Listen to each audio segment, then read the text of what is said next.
cafe resto bar na ibibigay ang chill, tambayan, kalsada vibe na hinahanap mo? Tara, let's give it a shot!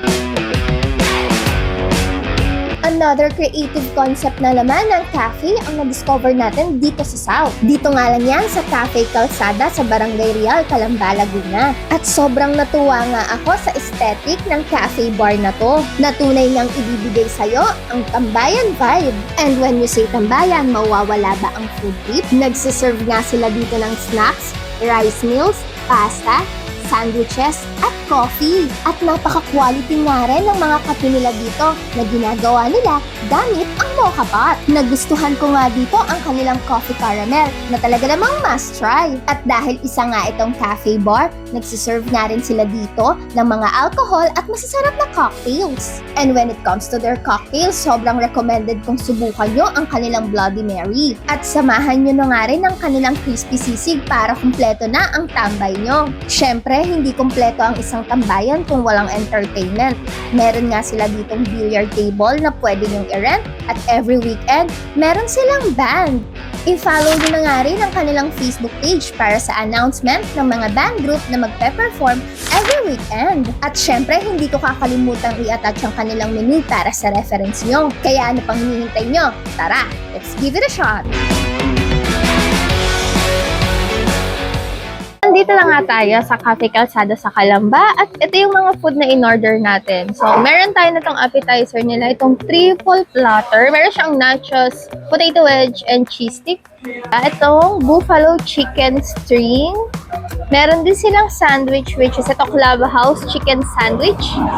Meron sila syempre yung sizzling plate which is itong sisig. At ito may pasta din dito. Ito yung kanilang carbonara. So, tikman na natin. Ito yung carbonara na. Let's give it a shot.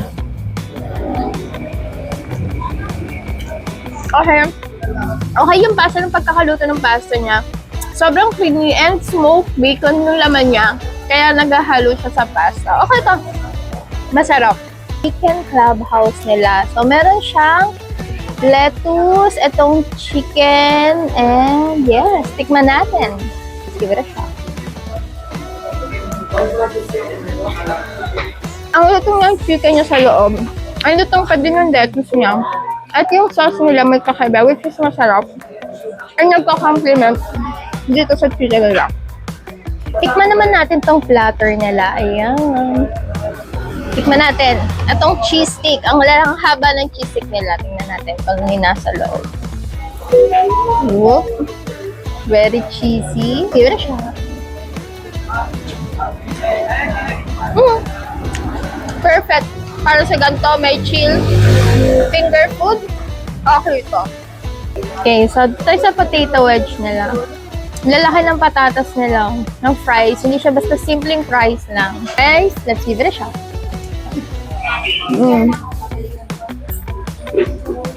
Ang harap ng patatas nila. Real potato yung gamit. Second bite. Tingnan nyo yung nachos nila. Sobrang cheesy. And yeah, tikman natin. Ayun. Nachos, let's give it a shot. Okay.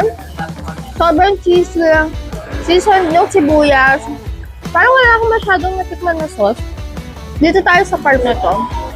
Sorry, let's give it a shot.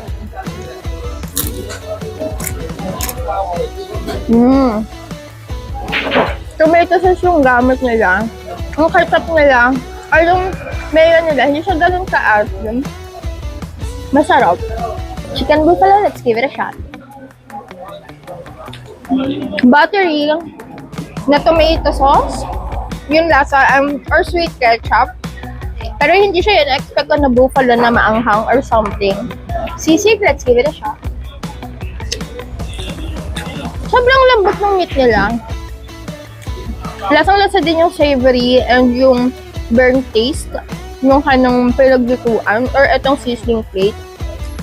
Yeah. Okay din to. Masarap. Mapaparami ng kanin at alak. At syempre, dito sa Cafe Calzada, nagsiserve din sila ng iba't ibang drinks. So, nakita nyo nga yung signage nila, coffee or beer. So, meron tayo ditong free, yan coffee fruit ng mocha. Meron sila ditong milk-based na strawberry and syempre Spanish latte. At syempre meron din sila ditong cocktails. Ito yung kanilang Bloody Mary. Sa sarap, halos makalahati ko na. Sarap nito, promise. And this is your foodie passenger, Princess Madam OBR. If you like more of craving and destination content like this, please follow me. And as always, let's give it a shot.